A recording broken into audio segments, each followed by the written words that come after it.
Guys, Lihat, ini buktinya nih. guys, macam Singapura. Nampak? Tuh, udah ada. Siap ada tanda projektor kat jalan raya, guys. Untuk melintas. Ini salah satu kecanggihan. Ini 8 Agustus, video lama. Tengok. Sekarang dah tukar hijau, guys. Siap ada lampu. Oke, sebelum video reaction aku siang hari ini, apa kabar teman-teman di rumah? Semoga selalu diberikan kesehatan dan juga kebahagiaan. Guys, kalian tahu gak kalau negara Malaysia bakal memasang 10.000 CCTV di seluruh kota Kuala Lumpur? Yap, kalian gak salah dengar, literally kayak 10.000. Yang menariknya di sini, ini tuh bukan soal jumlahnya, melainkan soal kecanggihan dari CCTV yang akan dipasang di kota Kuala Lumpur ini. 10.000 CCTV ini tuh berbasis AI, guys. Jadi udah benar-benar dibekali dengan kecanggihan zaman sekarang. Bukan cuma bisa menangkap sketsa wajah, CCTV ini tuh bisa langsung mengikuti kemana kalian pergi, dan data diri kalian juga bisa langsung ketahuan. Yang lebih gila lagi, guys, pemerintah Malaysia itu rela merogoh kocek senilai 500 juta ringgit untuk program ini. Nggak tanggung-tanggung untuk sebuah keamanan dan kenyamanan rakyat Malaysia di Kuala Lumpur khususnya. Pemerintah Malaysia rela merogoh kocek yang sangat banyak. Ini luar biasa banget. So, gue sangat tertarik banget untuk reaction video ini. Jadi gue bakal ngajakin kalian untuk melihat kecanggihan-kecanggihan apa saja yang ada di Malaysia. Karena bukan cuma CCTV, nih Malaysia juga bakal memasang traffic light berbasis AI juga di Putrajaya. Wow. So, penasaran? Jadi tanpa berlama-lama langsung saja kita lihat video sekarang. Subscribe dulu, nyalakan juga lonceng notifikasinya supaya kalian tidak ketinggalan setiap kali aku upload video ke YouTube. Oke, sekarang kita lihat videonya. Hari ini kita akan mengumumkan keberkesanan CCTV di Kuala Lumpur. DBKL bersama PDRM hari ini mengumumkan pelaksanaan sistem PDRM CCTV dimanjakan banget nih berskala sekarang. besar yang menghubungkan keupayaan pemantauan, penguatkuasaan dan pengurusan bandar. Ketika ini 10.000 kamera CCTV telah dipasang dan diintegrasikan di lokasi strategik termasuk jalan utama, persimpangan, kawasan awam dan pusat komersial. This is considered the best initiative. This is the best achievement setakat ini. Bahasa Inggris dong ngobrolnya. Dipercaya bahwa ianya amat membantu kepada PDRM. Kita boleh scan muka dan kita boleh Teknologi pengecaman wajah bagi penyokong operasi PDRM. kuatkan dia punya data. Sekiranya dia penjenayah, bila dia datang ke sini balik, kita tahu bahawa dia berada di kawasan kita. Tuh, lihat. Sistem kita boleh ikut dia ke mana dia pergi. Canggih. Otak nak ikut ke mana kenderaan itu pergi dalam kawasan Kuala Lumpur. Sistem secara bersepadu kita telah laksanakan untuk ulang foto dan kita dapati hasilnya merangsangkan. Ini Semua pengunjung, sila berhati-hati dengan individu yang menawarkan perkhidmatan juru gambar jalanan bagi mengelakkan sembarang penipuan atau gangguan. Kiranya seseorang itu mencurigakan, kita boleh detect dia dan kita boleh follow ke mana dia pergi. Tuh. So, ini membantu PDRM untuk melaksanakan tindakan di tapak. wih, canggih. Very essential, sangat penting untuk membantu kami. Sharing of information to solve crime to make sure Kuala Lumpur is safe Ooh. for children, for ladies, and just for anyone moving around Kuala Lumpur. The police says that it has helped them to resolve at least 50% of the crimes reported in Kuala Lumpur. If people are thinking about committing crime, they should avoid Kuala Lumpur because CCTVs here, very high resolution, is off facial recognition. Hal ini tentunya betul banget bakal memudahkan PDRM dalam melakukan penyiasatan ketika ada kasus-kasus kejahatan. Dan juga ini bakal sangat meningkatkan keamanan di kota Kuala Lumpur. Karena seperti yang kita tahu, guys, Kuala Lumpur itu adalah salah satu kota teraman untuk wanita dan juga anak-anak gitu di Asia Tenggara. Banyak turis yang menilai bahwa kota Kuala Lumpur itu benar-benar nyaman banget, friendly banget, anti pungli, benar-benar kayak senyaman itu. Apalagi sekarang udah dipasang 10.000 CCTV. Kalian bisa bayangin bagaimana para turis, orang-orang di sana itu benar-benar diperhatikan banget kenyamanan dan juga keamanannya. Ini keren banget sih menurut gue, guys. Sekarang dah deploy AI CCTV untuk public safety. Tapi benda paling interesting bukan dekat kamera tu sendiri. Yang interesting adalah kamera tu bukan sahaja rekod, tapi boleh detect, classify and trigger action. Untuk bandar macam KL tu, sistem macam ni actually boleh bantu untuk monitor crowd, vehicle movement, emergency situation and traffic condition. And sebenarnya konsep ni dah diguna pakai dekat dalam industri dan factory kita. And use case dia tu jadi lebih praktikal. Sebagai contoh, kamera yang boleh detect pekerja tu pakai PPE ataupun tidak, detect defect ataupun unsafe behaviour dekat area machine zone tu. Untuk warehouse pula, AI ni boleh monitor forklift ataupun cara kita bekerja, cara kita mengangkat barang. And sistem ni bukan untuk replace manusia, tapi untuk bagi early signal bila ada abnormal situation. So dekat sinilah Irif Edge AI akan masuk. Semua processing AI akan run locally dekat dalam device tu sendiri. So instead of kita nak relying everything dekat cloud, AI CCTV ni cuma permulaan je. The real value bila vision data tu connect dengan real operation. Saya Solihin. Kalau korang ada apa-apa soalan, sila komen kat bawah.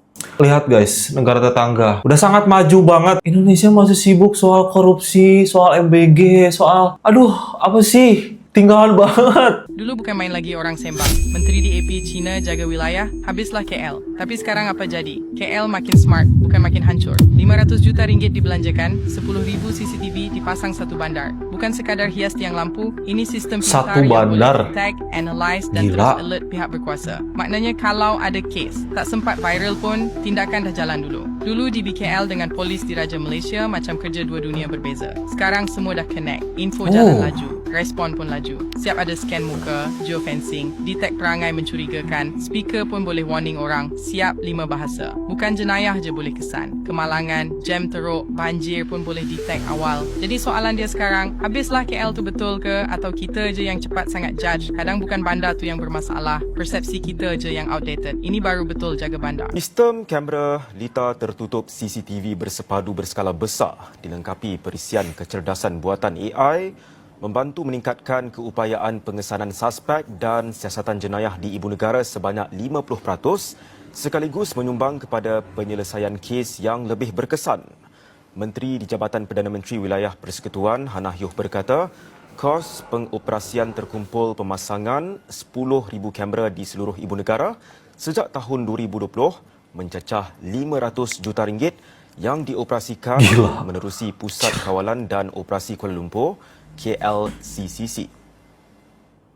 Katanya perbelanjaan itu bagaimanapun dianggap satu pelaburan yang menguntungkan bukan sahaja dari sudut pencegahan, malah berhasil membantu pihak polis menyelesaikan banyak kes jenayah di ibu negara, termasuk menguruskan bencana banjir daripada dan dikorupsi sama si Ujarnya Dada. koordinasi mantap antara Dewan Bandaraya Kuala Lumpur di BKL dan Polis di Raja Malaysia PDRM dari segi perkongsian maklumat bagi membanteras jenayah. Dalam pada itu, Ketua Polis Kuala Lumpur, Datuk Fadil Marsus maklumkan, penggunaan sistem pintar itu membantu PDRM menjejaki pergerakan penjenayah menerusi kebolehan pengecaman wajah dan kenderaan menggunakan kamera beresolusi tinggi. Fadil berkata masalah lalu lintas pada waktu puncak adalah antara masalah utama dihadapi warga kota dan ketika ini PDRM hanya bergantung kepada polis trafik untuk mengendalikan lalu lintas secara manual. Beliau berharap sistem CCTV bersepadu itu mampu mengesan kesesakan, seterusnya menguruskan lalu lintas secara automatik sebagai contoh menggunakan teknologi AI untuk mengawal lampu isyarat berdasarkan jumlah kenderaan masa kini. Nah, dan dengar ada lampu isyarat juga berbasis AI juga nih di Malaysia.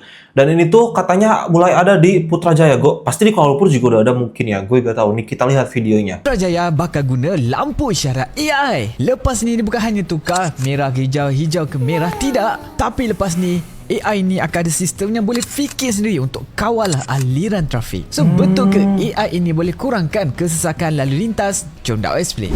Jadi untuk pengetahuan korang, sistem lampu isyarat berteknologi AI ataupun smart traffic light ini tak akan guna lagi dah timing statik seperti sekarang. Contohnya hijau 30 saat and then merah 90 saat. Malah sebaliknya, sistem akan automatically adjust timing itu mengikut keadaan trafik yang sebenar. So kalau ada satu arah ni sesak, lampu hijau akan jadi lebih lama lah ke arah yang sesak ni. Senang cerita dia jadi macam polis trafik lah, dia sendiri yang bagi laluan. Okey, sini dapat priority, yang lain tu dikosongkan. Canggih. Masanya. Jadi kita faham lah dia punya logik tu. Tapi macam mana sistem ini nak berfungsi? Jadi sistem ini akan menggunakan gabungan kamera, sensor dan juga real time data trafik. AI akan analis lah jumlah kenderaan yang ada di sepanjang jalan. Bukan satu traffic light saja, tapi dia akan tengoklah traffic light traffic light ni ada berapa banyak kereta, dan dari situ sistem akan optimize aliran trafik supaya pergerakan kereta ini boleh bergerak dengan lebih lancar dan kurang berhentilah jika tak perlu. Dan persoalannya, kenapa Putrajaya yang menjadi lokasi perahlian ataupun percubaan ini? Antara sebabnya ialah Putrajaya memang bandar pentadbiran dengan corak trafiknya yang tersendiri, di mana pada waktu pagi dan juga waktu petang rame ya, menjadi sibuk, menjadi spark lah jumlah kenderaan, sebab waktu masuk kerja, waktu habis kerja adalah sama sebab semuanya kerajaan kan. Jadi dengan adanya AI, kerajaan harap boleh kurangkanlah kesesakan lalu lintas, jimatkan masa perjalanan untuk semua orang, dan dalam masa yang sama dapat mengurangkan pembaziran minyak serta mengurangkan juga pelepasan karbon. So walaupun dengar macam best, projek ini ada banyak cabarannya. Antaranya ialah kos pemasangan, penyelenggaraan dan juga ketepatan sistem. Sebab ialah kan, nak pasang AI, nak pasang kamera, nak pasang sistem, semua ni memang makan modal yang tinggi, and then nak maintain pun satu lagi isu, dan ketepatan sistem itulah yang sangat-sangat kritikal. So let's say kalaulah kamera ini tidak diselenggara, maka dia tak akan dapat berfungsi dengan elok lah, dan itu akan menyebabkan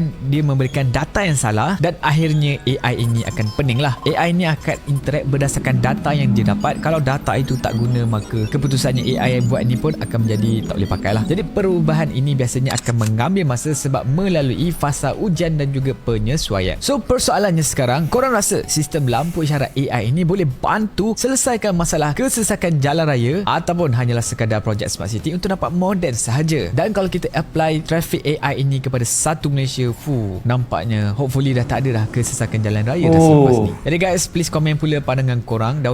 Malaysia di sini benar-benar ngemanfaatin teknologi zaman sekarang ya. Sekarang kan memang serba canggih, serba AI, semua juga bisa dilakukan oleh AI gitu. Dan Malaysia sudah mulai sadar itu dari sejak lama. Mereka malah mulai mengoperasikannya dalam berbagai aspek. Keren banget.